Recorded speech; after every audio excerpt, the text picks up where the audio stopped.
南投温泉季9月初6，美丽保利的李鱼潭正式来开幕。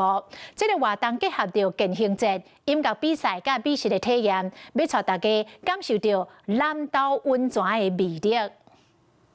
南投县长柯淑华、副县长王瑞秋含济贵宾同齐启动仪式，宣布2005南投温泉季三大温泉区主题活动，要伫咧9月初6，保利李鱼潭起鼓。